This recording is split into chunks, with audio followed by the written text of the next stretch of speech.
Hello, Xyceres here. Today we're going to be doing the Lodestar Shield guide. This is the latest weapon that's been added to the game. It is a defensive category weapon. It is significantly more technical than a lot of the weapons that we have previously, and can be quite hard to use because of that. For too long didn't watch, approaching the shield makes it stronger, moving further away makes it weaker because it covers less area. The Surge Override Biolink is the most useful one to pair with it. Other biolinks are not as impactful, and I would generally recommend pairing it with either the Volt Lancer or the Fury's Edge when you're looking at weapon loadouts. The Lodestar Shield generates a barrier wall that stays in place for a significant amount of time while blocking projectiles. So when it's level 3, this time is 7 seconds. The recharge time is 4 seconds across all levels, despite what the level 1 version says. There's a glitch currently that makes it say that it's 2 seconds when it shouldn't be. The movement speed is how fast it goes from where you shoot it to where it ends up. It ends up about 4 meters from where you originally fired it, and it travels that pretty quickly because it moves at 14 meters per second, and it has a perfect block opportunity of 0.5 seconds, and the perfect block when it occurs increases the shield size. Now for the lower levels, you'll notice that it only had an active time of 5 seconds at level 1, and a movement speed of only 12 meters per second. Level 2, the active time went from 5 to 6, and it didn't get the full 7 and the movement speed at until level 3. When fired, the Lodestar Shield fires a shield about 4 meters in front of you, and it can be cancelled by clicking the button again while it's out. It's triggering the cooldown. It'll block projectiles, and you can see here the size of a regular shield. If it blocks in its perfect block window, it becomes much larger, like this. And then if we swap over to the counter charge biolink, which increases perfect block effect, you'll notice that it becomes significantly larger again on perfect block now.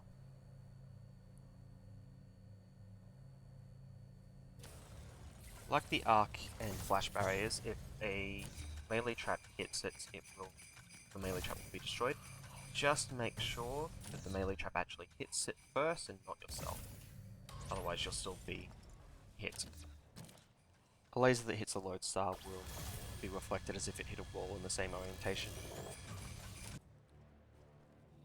Both of the current sources of bombs will bounce off of the Lodestar Shield, allowing you to destroy the trap that sent them out. And lastly, you can grapple to the Lodestar Shield to reset jumps if needed. Okay, to start the more intermediate tactics, I figure we'll just quickly go over how distance affects how effective the Lodestar Shield is. You already probably apply this logic when you're considering hiding behind rocks and stuff when you're trying to dodge things, but I've got here, just pretend these are enforcers, got the Lodestar Shield out, and I fire the shield, and you notice that neither of these enforcers are covered. They can both shoot me, but if I walk up closer to it, it starts to cover both of them. It actually increases the angle that you're covered by from about 50 to 150 degrees as you get closer, and the opposite can be said for going further away. So if I was further back, so that it actually already covered these guys like that, if I move even further back, it's even more, it gets uncovered again. So yeah, closer you are to the shield, the better it is, which typically means you want to be not moving around too much because you have a smaller space to exist in when you're trying to use the Lodestar than if you were to use another weapon. Because of their mobile nature, guards can actually pass through the shield when they're not attacking. But their attacks will bounce off the shield if it hits it. However, Warmonger guards, because they jump up, will often jump over the shield and attack you. You can avoid this by getting up real close to it, or by aiming about 45 degrees up. Also, the corpses for dead men which don't get blocked by the shield, although the explosions could be. When attempting to reflect a Sentry Beam back at itself, aim for the top of the ring rather than the actual center of the Sentry Beam. If it has pinball, it'll miss, and you can aim for just below the bottom of the ring instead. But always go for the center. You can also set up walls where there wouldn't otherwise be to cause deflects into traps that you wouldn't otherwise be able to destroy.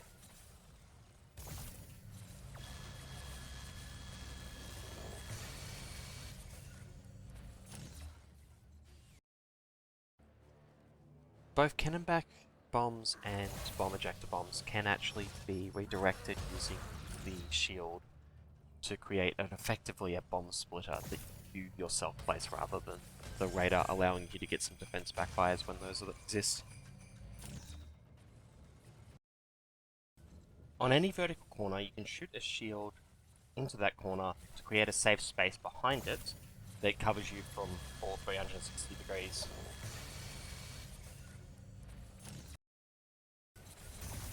This next tip does require the Surge Override Biolink from the Nautilus suit to work, but if you cancel the Lodestar Shield the moment that the flames start dying down, have enough time to fully recharge the shield before the next flame comes up, allowing you to move slowly forward in a Piston incinerator corridor.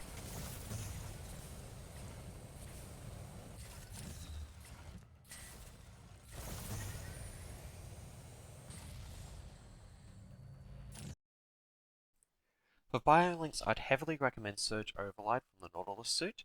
Using it lets you constantly lock down most repeated threats, such as incinerators or plasma sentinels. Personally, I consider this mandatory for any build I make with the Lodestar, but it's not technically required. The Slipstream biolink from the Overseer also has some additional use, as it can prevent you from losing height when you're jumping around, so you can use the Lodestar to reset your jumps, which is quite interesting because you can basically go anywhere in 3D space. On the flip side, I don't like block lock or countercharge from the Nautilus suit, as relying on the larger shield is hard because you never know if the first shot to land will be the edge case that you were trying to protect against, which I think is a problem with the perfect block just in general for the Lodestar. Before we go over weapons, I'd like to note that regardless of which paired weapon, I suggest focusing on a cautious play style when running the Lodestar. For the first one I'd recommend, at least initially, I would go with the Volt Lancer. It can make use of the additional defense pretty well, and due to bullet drop, it's not always easy to line up a shot with, and the Lodestar helps with that. It can be difficult to retrieve ammo sometimes, but it's not really any worse than most other Volt Lancer loadouts. It's just that can be a problem because you only have the 3 shots. Once you've started to get the hang of the Lodestar though, I'd actually recommend Fury's Edge. Its fast attack speed is great for clearing a safe area near or behind the shield. Its defensive ability lets you pop out and back behind the shield as needed because of the changes where it now deflects during lunges. And Fury's is a cautious weapon used to struggle quite a lot with a few common setups. Warmonger hordes, armored cannonbacks, piston incinerator corridors, and sentry beams. None of these were impossible, they were just more difficult. And the Lodestar actually gives you either a solution or just better protection against all of those. As for honorable mentions, I'd like to go over the Falconic Plasma Bow and Arc Barrier pairs. Both of these make for some fun ideas and unique playstyles, but they suffer from being unable to destroy traps. This leads to them being vulnerable to 2 plasma sentinels or incinerators pointed at one another, but that's not a super common situation. If you try either of these, I'd recommend bringing blast grenades just in case that situation does come up, though the plasma bow could also use the cluster shot enhancement instead of that to deal with that situation. Okay, so I've done something a little bit different for this particular guide because the Lodestar is a little technical. I've actually created a testing range where you can run through most of the scenarios quickly and just get some experience for it. It's split into 3 sections, which we'll come to as we get to them, but there's holo cubes that let you skip to each of the sections if you'd like. The basic idea though is you go for it, you only need the Lodestar for it, and whenever red and white meet, you put the Lodestar Shield there and it destroys whatever trap setup I am currently dealing with. Now I'm just going to do a quick run of it from here so that you can actually see what that looks like. But feel free to try it yourself first, to pause here and try it yourself if you'd like to. So first up we have a Sentry Beam. You just need to throw the Lodestar in front of it. This thing here would stop it from destroying itself otherwise, and yeah, we're good there. These melee ones, they're mostly just to show that no matter what you do, as long as you throw the shield and trigger it, you'll destroy the trap. But this one here, you can step in front of to show that you'll get hit if you'd prefer, without dying. It's not really necessary. This one coming up, you'll notice that the white goes all the way up the corridor. You actually have to get quite close and throw the shield about here to get this warmonger. This is true of pretty much any time the warmonger's on a ramp, because the ramp will push it down. But importantly, you can actually destroy them on ramps, even though you couldn't really do that before. You'll notice that you got red here. There's a bomb trap to spawn here if you like hug the wall and throw up. I'll mess up.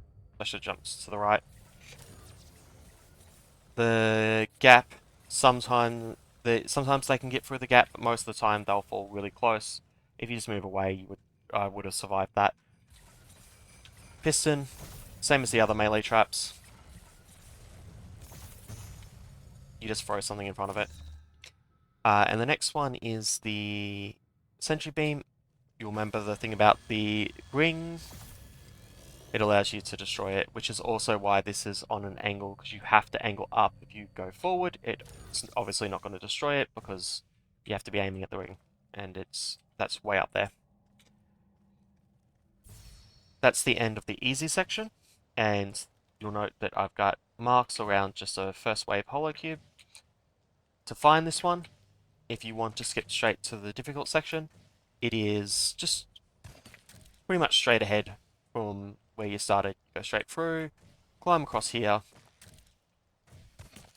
and you get up here and in through here. Now the next section is a deflect. You place it here, and I messed that up and almost got myself killed because of it. But if I do that again,